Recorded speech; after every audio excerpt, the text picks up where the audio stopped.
You're listening to the Pace Radio Network here at paceradio.net.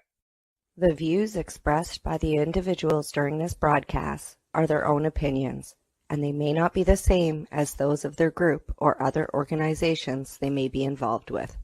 All medical advice during our broadcast is not a medical opinion and should be checked with your medical physician.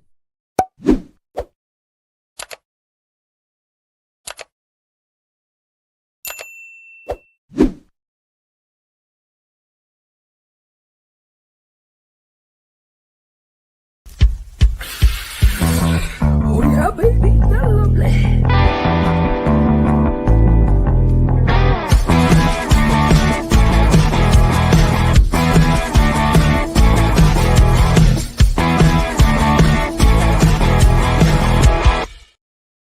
Good morning, it's August the 28th, and welcome to Psychedelics and Cannabis Educational News. I'm live here at paceradio.net and 420pace.ca. August the 28th. Jeez, the end of August already, so we're looking at 2/3 of 2025 is already gone. Boy, it sure is flying by. And also, the news is flying as well. It's coming at us from everywhere. Today we got news from the U.S., Canada, over in Europe. I'll be talking about legalization, cancer survivors, growing tomatoes as well. And I'm going to start off with a petition from the Drug Policy Alliance. And here we go. First story is up. This comes to me from Entrepreneur. It says, petition asks Trump to remove cannabis from federal drug schedule. That's right. The Drug Policy Alliance is seeking signatures for a petition that asks the Trump administration to deschedule cannabis under the Controlled Substances Act rather than rescheduling it to Schedule 3, saying descheduling is the only way to truly end federal cannabis prohibition. The petition notes that during 2024 presidential campaign, then candidate Donald Trump said he believed it was time to end arrests for cannabis and incarceration for low-level possession. It's quoted here as saying, anything less than descheduling falls short because it will continue criminalizing people for cannabis. It will leave everyday Americans at risk of being arrested, incarcerated, and saddled with criminal records that can create lifelong barriers to housing, jobs, and so much more. We can't let these harms go on. That's why we hope you will deschedule cannabis to end federal cannabis criminalization once and for all and deliver on what the American people want and deserve. And that comes to us from the Drug Policy Alliance. That's within the petition. The organization says that descheduling cannabis completely under federal law would end federal criminal penalties, advance expungements for those with cannabis convictions, protect public health and consumer safety, and that cannabis-derived tax revenues would be invested in communities harmed by prohibition. Now, earlier this month, President Trump reportedly told donors during a dinner fundraiser at his private club in Bedminster, New Jersey, that he is considering rescheduling cannabis from 1 to Schedule 3 under the CSA. During a press conference 2 weeks ago, Trump said the administration was looking at reclassification and would make a determination over the next few weeks.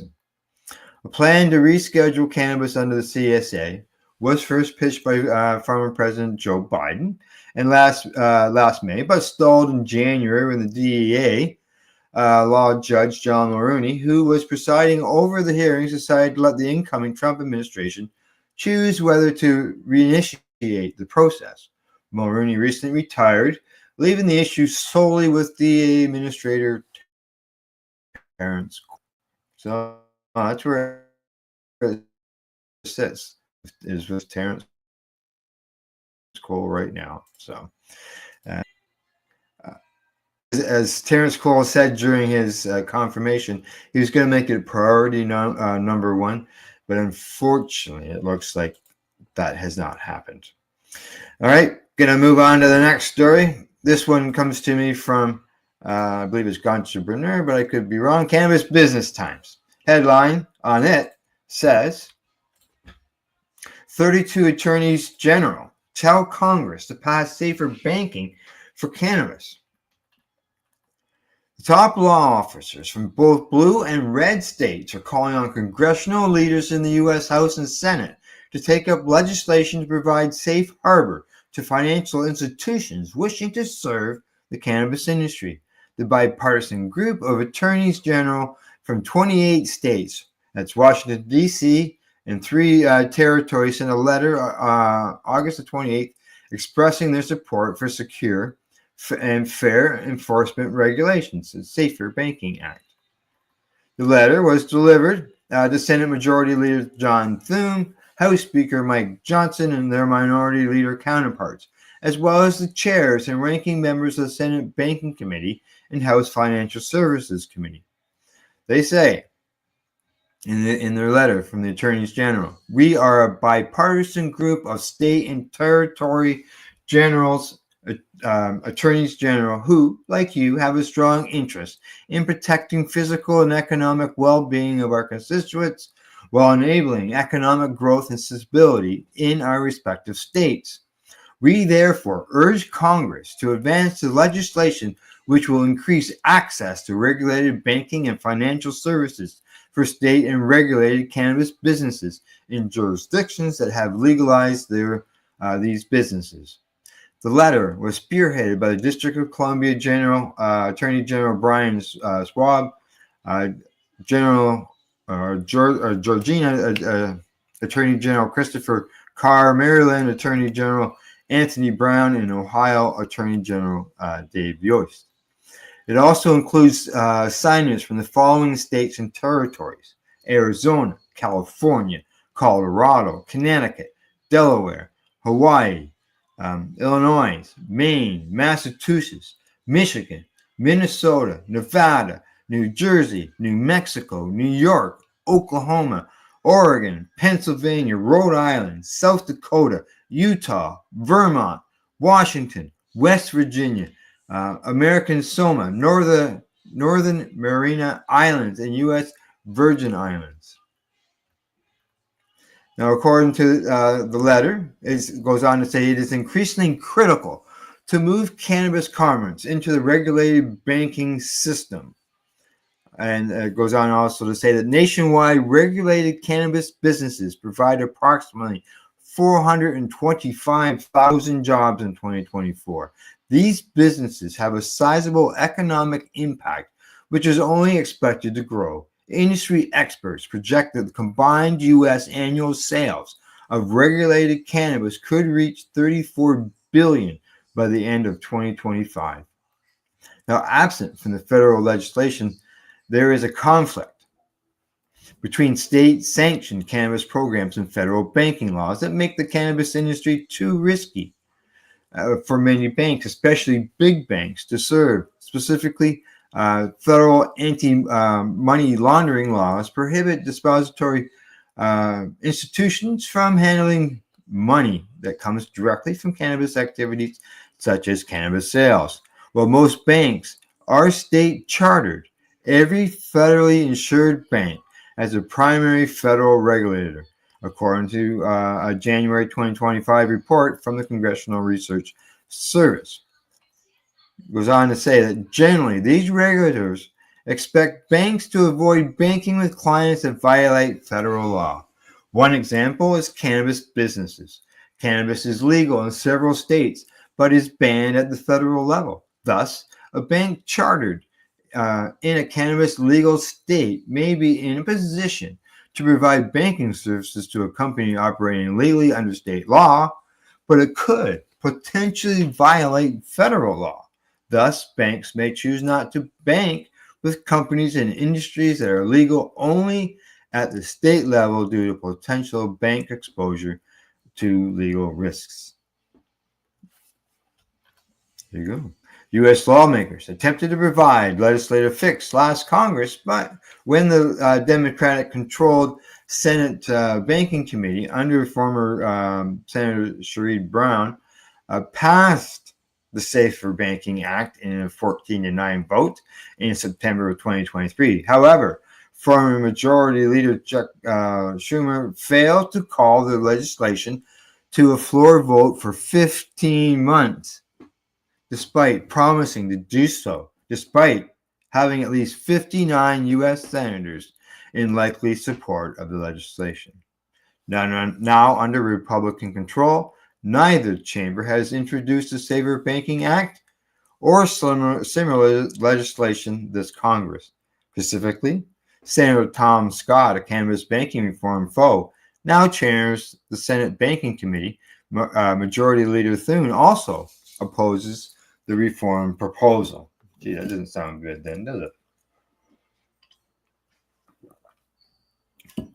While the U.S. House passed the Safe Banking Act 7 times under the Democratic leadership between 2019 and 2024, the legislation hasn't seen action under a Republican majority since 2023. Current House Speaker Johnson voted against the Safe Banking Act in 2021. Nevertheless, President Donald Trump signaled his support for cannabis banking reform during the campaign trail in September 2024. All right, this is a long story, so I'm just going to cut it off there. But it's good to see that the attorneys generals are speaking up and making their opinions known on that. And 32 of them. Yep, that covers a lot of property down in there, a lot of people, a lot of votes. Come on, you gotta do something down there. You can't have businesses controlling money out of the back of a truck, or it's unsafe for those businesses. And the people within those states have spoken up. They want cannabis legalization. And if you look at all the states across the country that have legalization of medical, something has to be changed federally, and let's hope it gets done. Whoever the president is, it doesn't matter to me. They just need to federally legalize cannabis, because this what they're doing now just is not working completely very well. So, all right, I'm going to move on, and here we go. Headline on this next story. This comes to me from Hematology Advisor. I knew I was going to mess that word up. They say about 1 in 12 cancer survivors use cannabis. In a study of more than 6 million cancer survivors, about 1 in 12 reported using cannabis, and nearly half of them said they use cannabis for medical reasons. These findings were published in the JCO Oncology Practice. It says that for this study, researchers analyzed data from adults across 23 U.S. states who responded to the Behavioral Risk Factor Surveillance System cannabis use module in 2021. Of the 82,117,772 participants, 6,168,964 of them had a history of cancer. Cancer survivors were less likely than the general population to use cannabis, 8.8% and 12% respectively. However, among cannabis users, cancer survivors were more likely than the general population to use cannabis for medical reasons. When the researchers performed a weighted multivariable analysis, they found that several factors were associated with a greater likelihood of cannabis use among cancer survivors. They say that includes being male, being younger than 65 years of age, being non-Hispanic, and being non-Hispanic, being Black, having poor mental health lasting longer than 2 weeks, having poor physical health lasting longer than 2 weeks, being a current or former smoker, you may be using e-cigarettes, having a history of binge drinking, maybe, not owning a house, and having household income below $100,000. Now, adjust his differences in different analysis of impact of cannabis legalization revealed a 5.2% increase in cannabis use after state-level legalization. The increase was similar to the general population among cancer survivors. Amid the growing popularity of cannabis, it is perhaps not surprising that clinicians are increasingly accepting its use among cancer survivors, the researchers wrote. Nevertheless, the growing acceptance should be balanced with appropriate counseling that can inform decision-making among patients interested in cannabis use, they say. Unfortunately, there remains a lack of adequate guidelines for the clinical use of cannabis, and many clinicians will feel ill-equipped to provide recommendations to cancer survivors. And the reason behind a lot of that is because prohibition and the fact that you don't allow the research. So federally legalize it, get that research done, and just skip, as that petition from the Drug Policy Alliance says, just skip the schedule and just go right to full legalization of cannabis. It's the only way to go. All right, on to my last story before we go to break. And let me get, there we go. Get it lined up there. Okay, next story. This one comes to me from the Business of Cannabis. It says pressure builds on Trump administration to take a definitive stance on cannabis rescheduling. Pressure is building on the Trump administration from parties on both sides of the aisle to take a definite stance on cannabis, as upcoming Supreme Court cases could force his hand. Earlier this month, in his first public statement on the ongoing cannabis rescheduling process, Trump announced that his government would be deciding on whether cannabis should be reclassified as Schedule III, which I mentioned earlier in an earlier story. With this fervent excitement surrounding the cannabis industry failing to abate, seeing stocks retain the bulk of their value since spiking in the news, various political and lobbying groups are now throwing their hat into the ring.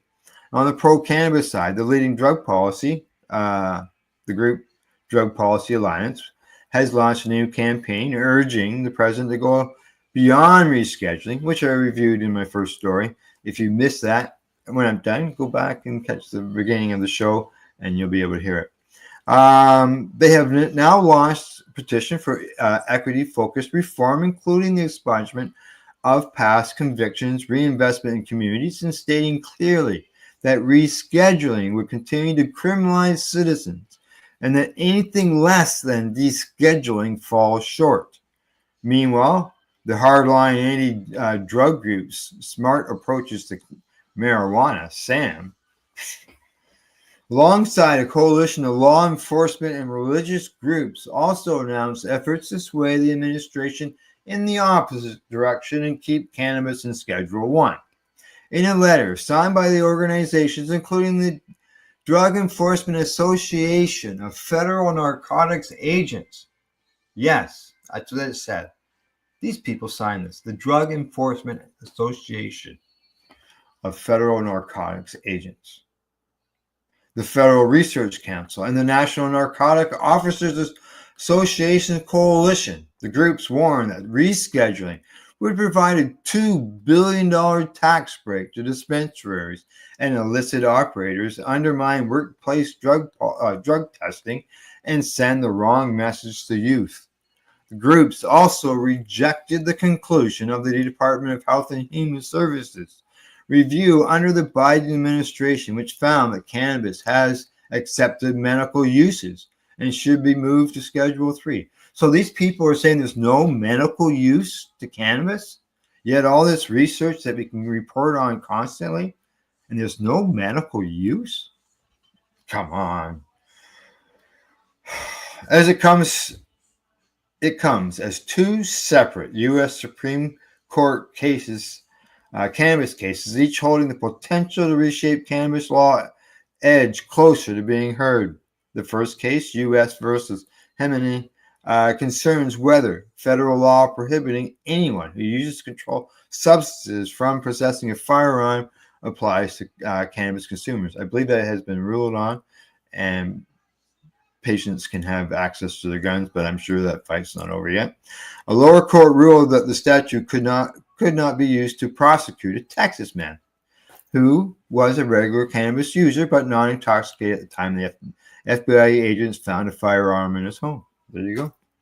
The U.S. Department of Justice has appealed. There you go again, arguing that longstanding precedent allows legislators to disarm habitual drug users, while defense attorneys warn that millions of Americans who lawfully consume cannabis under state law could face felony charges if the Supreme Court upholds the ban. Elsewhere, Canada Provisions versus Bondi was filed by Massachusetts-based cannabis operators and backed by multi-state operator Randall Holdings. It challenges the Controlled Substances Act on the grounds that Congress has no authority to criminalize the cultivation, possession, or sale of cannabis that occurs entirely within a single state. The case seeks to revisit the court's 2005 ruling in Gonzalez versus Rack, which upheld federal jurisdiction over interstate cannabis. Plaintiffs argue that conditions have changed significantly since then, with state-level legalization reducing rather than increasing illicit interstate cannabis markets. The court's decision could paint a clearer picture of the Trump administration's fractured and inconsistent position on cannabis reform at a crucial time. The court's next term begins on October the 6th. It has not yet announced whether it will hear either case. Well, let's hope that they do hear either case, and let's hope that the court makes the change if the government's going to sit on its butt, because this has been going on for way too long, as far as I'm concerned, and I'm sure of many others as well. All right, it is time. 1, 2, 3, 4. That's right. Time for me to take a break. And when I get back, I'll do 4 more stories. You're watching Cannabis and Psychedelics and Cannabis Education. I'm live here at paceradio.net. See you in about 2 minutes and 50 seconds. You're listening to the Pace Radio Network here at paceradio.net. Limestone City Hydroponics is Kingston, Ontario's hydroponics shop. Take your growing to the next level and create the optimal environment with a tent kit, or maximize your yield with an ebb and flow flood table kit. Either way, Limestone City Hydroponics has more sizes and options to fit your needs. Are you looking for the power of the sun that adapts to your budget? Then look no further, as they have professional grow lighting. They have indoor grow systems that are easy and cost effective, with many options to fit your living space and lifestyle. Cultivate your growing potential. We have everything you need to succeed. And if you can't make it to the store, they offer local delivery to the greater Kingston area. Remember, when you're looking for experts to help you grow, then look no further than the locally owned Limestone City Hydroponics, 105 Sunderland Drive in Kingston, Ontario. Call them at 613-548-0420. Are you looking to get your medical cannabis grow license? Limestone City Hydroponics can help patients through the process of obtaining their license to grow medical cannabis. What's that? You don't have a doctor? If you meet the medical criteria, Limestone City Hydroponics has a nurse practitioner who can assess and provide medical cannabis prescriptions. What are you waiting for? Contact Limestone City Hydroponics at limestonecityhydroponics.ca or call them at 613-548-0420. What do you find at paceradio.net? People advocating cannabis education. Enjoy the buzz of legalization with Campbellford Lifestyle Shop. From lights to plant nutrients, books, consumption accessories, and more, we've got all your basics to grow or consume cannabis. Visit our info center or take a look at our piercing services and body jewelry, now available in-store through Campbellford Lifestyle Shop, 17 Bridge Street West, Campbellford. Rerolled Saturdays. Check it out. Nothing but non-stop cannabis and psychedelic programming. Find it at 420pace.ca.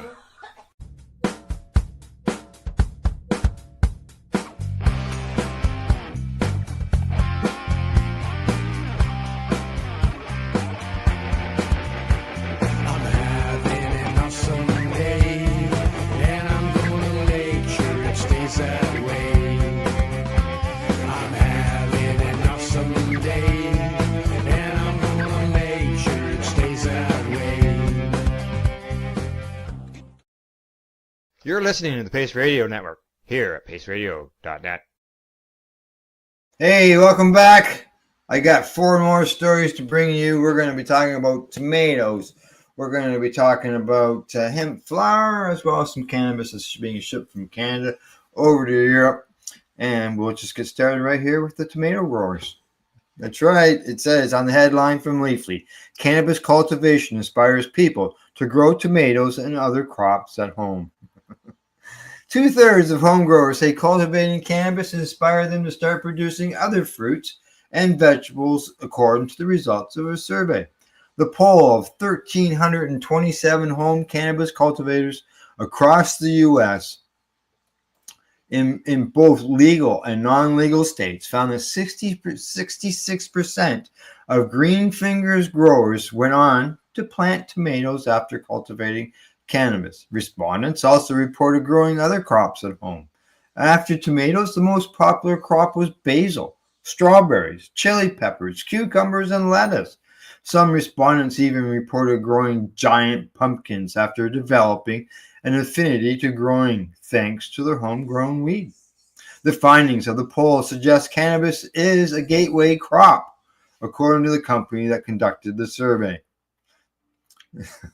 Gateway crop. We've been saying it for years. Once people experience the joy of growing their own cannabis, they can't stop, according to Jessica Hansen, the co-founder of the Homegrown Cannabis Company. They say cannabis isn't a gateway drug. It's a gateway crop. Before you know it, you've got a backyard full of tomatoes and even a few zucchinis. Several participants cited several motivations for expanding their growing repertoire. Many mentioned that learning to grow cannabis gave them the skills and confidence to grow other crops and even made it easy. Others said that they were motivated by rising food costs in the shops and found home-growing food a good way to cut costs at the tills. Some said that they simply enjoyed watching the garden thrive. Now, according to Hansen, they go on to say that cannabis teaches patience, attention to detail, and care, the same skills you need to grow healthy tomatoes. Plus, they pair perfectly in the garden, one for your salad and one for your soul. And just so you know, you can put your cannabis in your salad as well. Put your cannabis leaves right in your salad.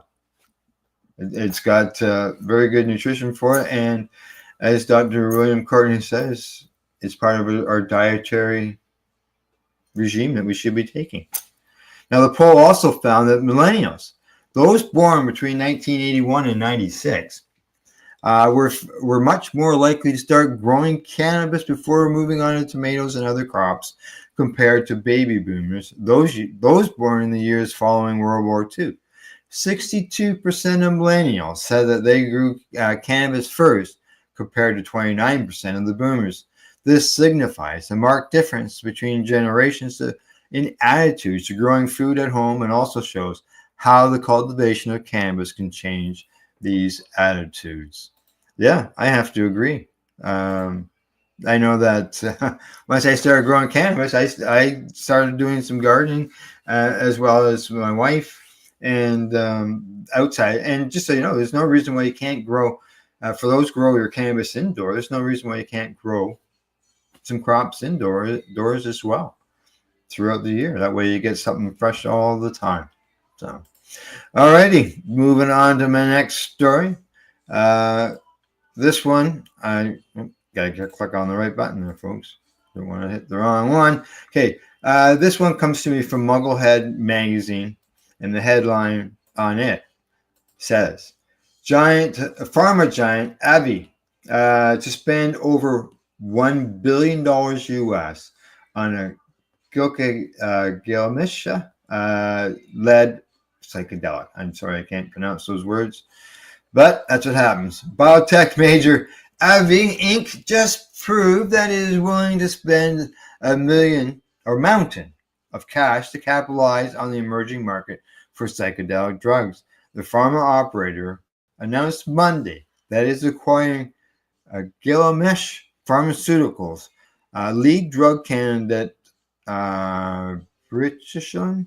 That's GM2505, which is the medication that they make, and its associated intellectual property for up to $1.2 billion.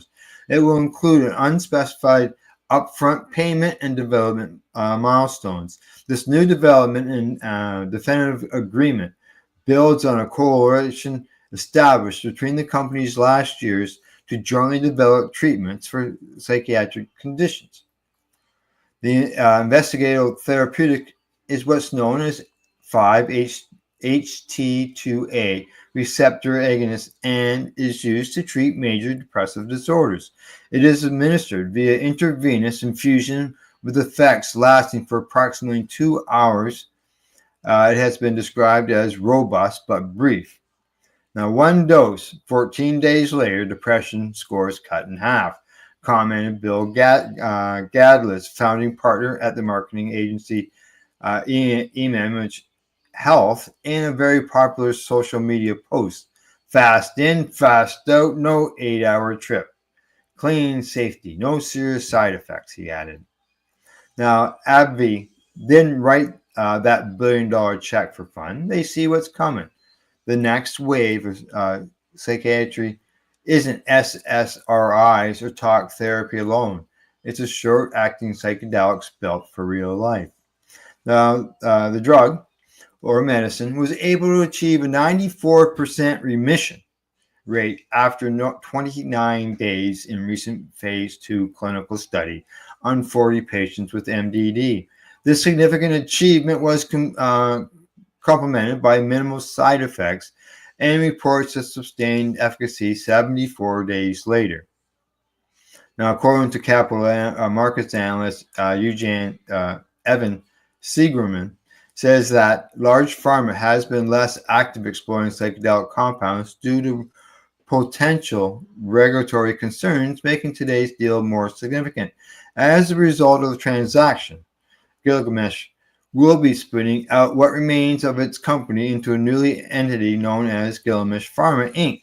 The team there will focus on development of ibogaine analog and other therapeutics used to treat schizophrenia and anxiety. In addition to depression treatment, AbbVie targets blood cancer, solid tumors, Parkinson's, autoimmune diseases, and other conditions with an extensive portfolio of drugs. Its marketing capitalization currently exceeds $365 billion, making it the world's 25th most valuable company. There you go. Just so you know, I am on a medication from that company, AbbVie, for my Crohn's disease. It has made a major difference in my condition, and I hope it continues to do so. I've been fighting this disease for over 22 years. So, you know, if they've been successful with Crohn's disease, as I mentioned, the autoimmune illnesses, diseases, that's what I've got. So hopefully they can do something that can help patients with depression and so on and so forth. So, all righty. Going to move on to my next story. And this one comes to me from, as I slowly get it brought up here, this one comes to me for the International Cannabis Business Conference, and the headline on it, it says, the EU plans to recognize hemp flowers. Historically, when many people thought of the hemp plant and what it could be used for, they likely thought of rope, paper, and various textiles. While hemp is currently still used to make those things, raw hemp flower has experienced a dramatic rise in demand among patients and consumers in recent years. Floral hemp, as it is often called in the United States, or cannabis light, as it is commonly referred to in Europe, is very popular these days in markets where it is sold. Visually, hemp flowers typically do not look different than non-hemp cannabis flowers. The difference can be found in the manner in which the flowers are produced and the amount of THC they contain. Scientifically speaking, cannabis is hemp and hemp is cannabis. However, governments around the world have created arbitrary THC limits that separate one from the other, with THC thresholds ranging from 2.2 to 2% globally. As demand for hemp flowers has risen in recent years, governments have struggled to regulate products derived from them.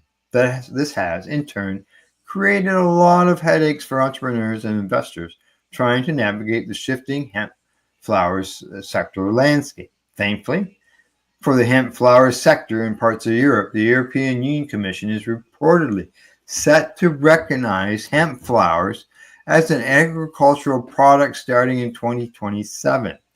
The public policy shift would be a game changer for the emerging industry. According to the German Cannabis Business Association, they say in the future, not only seeds and straw, but also flowers and leaves should be included in the common agricultural policy. This would give farmers access to subsidies, create investment security, and promote a uniform legal situation. A THC limit of 0.3% is proposed, but the European Parliament's Agricultural Committee has already called for an increase to 0.5%. The German Cannabis Industry Association welcomed the initiative in a statement to the Federal Ministry of Food, Agriculture, and Home Affairs as an important step towards legal certainty, climate goals, and the Green Deal, but warned of restrictions imposed by the low THC limit. Instead, the association advocates for 1.0% limit, as already provided by the Czech Republic and Switzerland. Now, furthermore, the BFCW calls for the abolition of special national regulations such as harvest permits and the intoxication clause, as well as more flexible use of hemp products with more than 0.3% THC for industrial purposes, such as building materials. The association also advocated for adjusting funding guidelines and lower level of controls to strengthen the competitiveness of the European hemp sector. Now, in addition to EU farmers being able to apply to receive government subsidies for their operation producing hemp flowers, the policy change will also presumably throw cold water on national government efforts to seek to hinder the emerging hemp flower sector. A notable example is in Italy, where hemp flowers ban went into effect earlier this year. The EU Commission's decision to more than just a technical adjustment. It also sends a political signal to member states, some of which still operate restrictively when it comes to hemp. EU-wide recognition of the flower as an agricultural product could weaken national reservations and promote market harmonization, points out Hans magazine. It's in its coverage. It's a German magazine. So this opens up scope, especially for countries that currently have strict regulations on flower products, to realign their agricultural policies. It's an agricultural crop, people. Remember that. Even as more countries in the European Union monetize the cannabis laws to permit wide adult use cannabis activity, such as in Malta, Luxembourg, Germany, and the Czech Republic. The EU's recognition of hemp flowers as an agricultural product is a really big deal. Yeah, I remember when they first started trying to crack it over there, that the EU was completely against cannabis and hemp, and now it just you can see the things changing, which is very good. Very good news indeed. All right, some people who recognize. Thanks, Paul. Thanks, John, for the thumbs up. And thanks, Eugene, for the love. Thanks for all that, everybody. All right, on to my last story of the day. There we go. It just happens we're heading to Europe, folks. Here we go. This comes to me from the business of cannabis. The Canadians are coming, the headline reads. Europe grapples with a growing wave of Canadian cannabis. Here we go. Europe's medical cannabis markets are already awash with cheap, plentiful, and often repurposed consumer-focused cannabis from Canada's largest producers. Repurposed? In the second quarter, Canada remained the dominant supplier of cannabis in Germany, seeing volumes increase by over a quarter in the second quarter, totaling over 20 tons, nearly half of the total of the period. For that period. Similarly, in 2024, Canadian exports to the UK jumped from 59 kilograms to over 2.5 tons, a story that is mirrored across Europe, with local producers struggling to compete With these North American giants able to supply vast volumes at low cost, there is a growing pushback against these imports from both the industry and governments.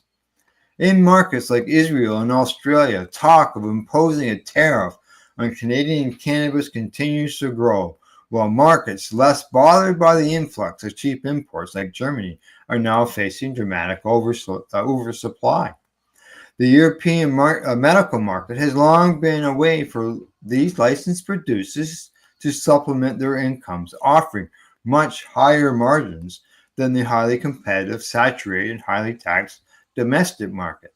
Despite growing pushback against the torrent of cheap cannabis, Canadian LPs are actively ramping up their efforts to expand their market share in Europe as the rewards continue to outweigh the costs. Now, one of Canada's largest cannabis retailers, High Tide, announced plans to launch the largest M&A deal in its history this month, seeing it shoehorning its way into Europe's largest market. On August the 15th, High Tide announced its entry into Germany through the acquisition of a majority stake in Remexen Pharma GmbH, one of the country's largest importers and distributors.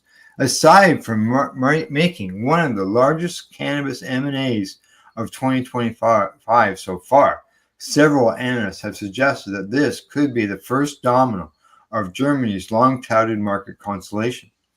When the deal closes in the coming weeks, subject to regulatory approvals, High Tide will require 50% of Remexan for an estimated $27.2 million or dollars? Nope, that's euros, valuing the German wholesaler at around $53.2 million. Now, the company is a major part of Germany's cannabis import ecosystem and holds license to import cannabis from nearly 20 markets, alongside having its own EU GMP warehouse for processing. Now, in the second quarter, it was responsible for 7 tons of imported cannabis, meaning 16% of the total cannabis coming into Germany came through Remexan.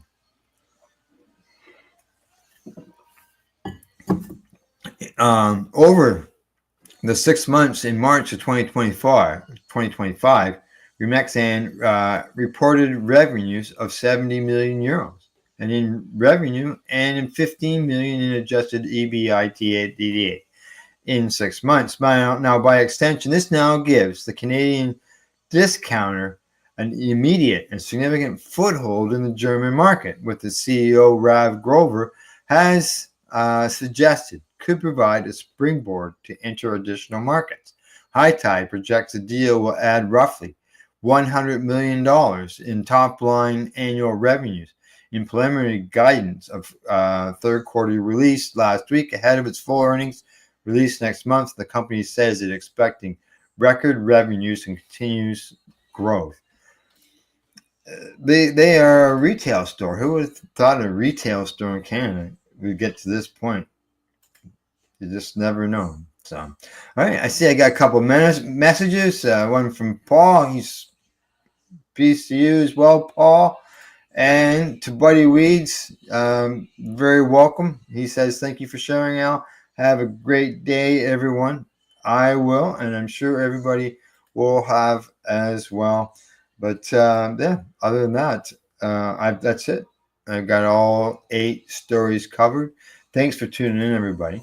But first, I just got to let you know, guys, say also thanks to my buds at the Campbellford Lifestyle Shop. I got their hat right here in front of me. I'm wearing it. Limestone City Hydroponics.ca, as well as At-Eze.ca. And finally, as I always say, don't forget to educate, medicate, and do not incarcerate. You're listening to the Pace Radio Network here at paceradio.net. The opinions of the individuals during this broadcast are their own, and may not be the opinions of their group or other organizations they may be involved with. All medical advice during our broadcast is not a medical opinion and should be checked with your medical physician.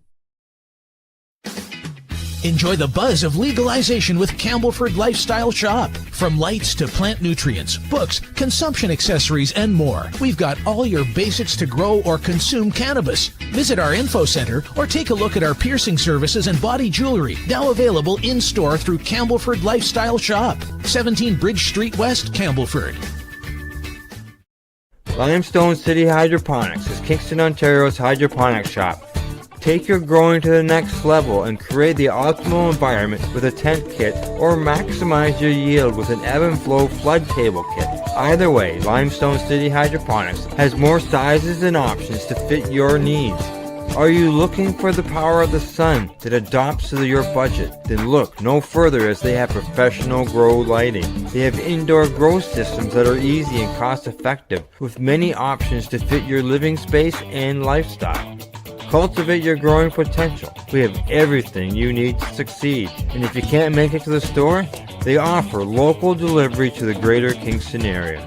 Remember, when you're looking for experts to help you grow, then look no further than the locally owned Limestone City Hydroponics, 105 Sunderland Drive in Kingston, Ontario. Call them at 613-548-0420. We are people advocating cannabis education here at paceradio.net.